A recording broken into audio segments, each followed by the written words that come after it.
ॐ शान्ताकारं भुजं शयनं पद्मनाभं सुरेशं विश्वाधारं गगनसदृशं मेघवर्णं शुभांगं लक्ष्मीकान्तं कमलनयनं योगविद्यानगम्यं वन्दे विष्णुभवैरं सर्वलोकैकनाथं। विष्णु भगवान की जय।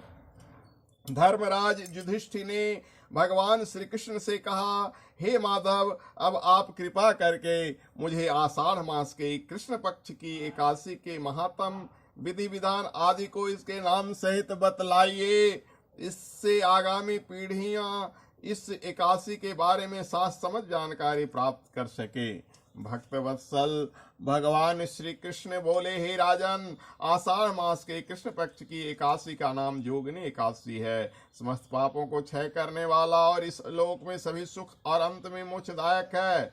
इस एकादशी का व्रत, योगिनी एकादशी का व्रत करने से देवताओं के दिए श्राप तक से मुक्ति प्राप्त हो जाती है। पुराणों में वर्णित एक कथा मैं आपको सुनाता हूँ, आप इसे ध्यान पूर्वक सुनिए।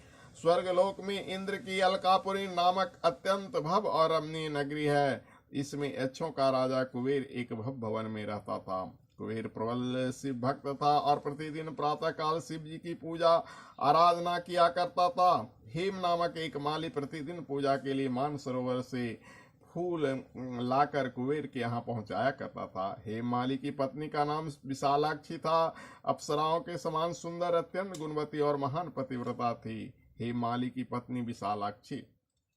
हेमाली अर्धरात्रि में फूल लेने मानसरोवर जाता और सुबह वहां फूल लाकर राजा कुबेर के यहाँ पहुंचाता। एक दिन वह मानसरोवर से पुष्प तो ले आया, परंतु कामातुर होने के कारण मार्ग में ही अपने घर रुक गया और पत्नी के साथ हास विनोद और रमन करने में तल्लीन हो गया। जब दोपहर तक कुबेर के पास पूजा के लिए फूल नहीं पहुंचा तो कुबेर ने अपने सेवकों को कारण पता करने के लिए हेममाली के पास भेजा। सेवकों ने राजा कुबेर को आकर बताया कि वह पापी तो काम के वशीभूत होकर अपनी स्त्री से हास विनोद तथा रमन में लगा है। यह सुनकर कुबेर ने क्रोधित होकर हेमाली को बुलाया और बुलाकर लाने की आज्ञा दी। हेमाली भय से कांपता हुआ कुबेर के सामने उपस्थित हुआ। उसे देखकर क्रोध के मारे कुबेर के नेत्र लाल हो गए और फिर कहने लगा, अरे पापी नीच कामी, तूने मेरे पूजनीय ईश्वरों से भी ईश्वर श्री शिव जी महाराज का अनादर किया है।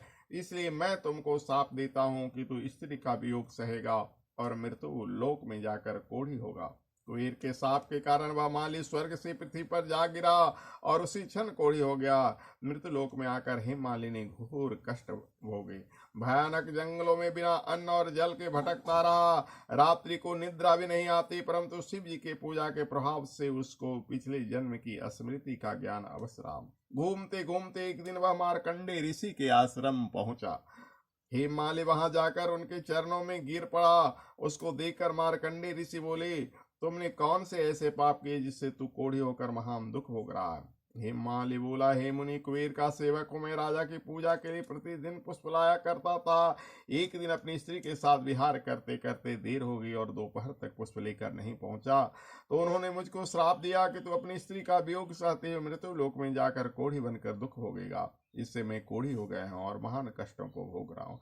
आप कोई ऐसा उपाय बतलाइए कि जिससे मेरी मुक्ति हो। हेम मालिक की यह व्यथा सुनकर ऋषि बोले, तूने मेरे सन्मुख सत वचन कहे हैं, इसलिए मैं तेरे उद्धार के लिए एक व्रत बताता हूँ। यदि तू आषाढ़ मास के कृष्ण पक्ष की योगिनी एकादशी को विधि पूर्वक व्रत करेगा तो मेरे तुम्हारे समस्त पाप नष्ट हो जाएंगे। इस पर हेमाली बहुत प्रसन्न हुआ और मुनि के वचनों के अनुसार योगिनी एकादशी का विधि पूर्वक व्रत किया, जिसके प्रभाव से वह फिर अपने पुराने रूप में आ गया और अलकापुरी पहुंचकर अपनी स्त्री के साथ आनंद पूर्वक रहने लगा। हे राजन, इस योगिनी एकादशी की कथा पढ़ने अथवा सुनने का फल ही 88 सहस्त्र ब्राह्मणों के भोजन कराने के बराबर है, जबकि इनका व्रत करने पर तो समस्त पाप दूर होकर अंत में स्वर्ग की प्राप्ति होती है। स्वस्तिक सशंख चक्रम सक्रीट कुंडलम सपीत वस्त्रम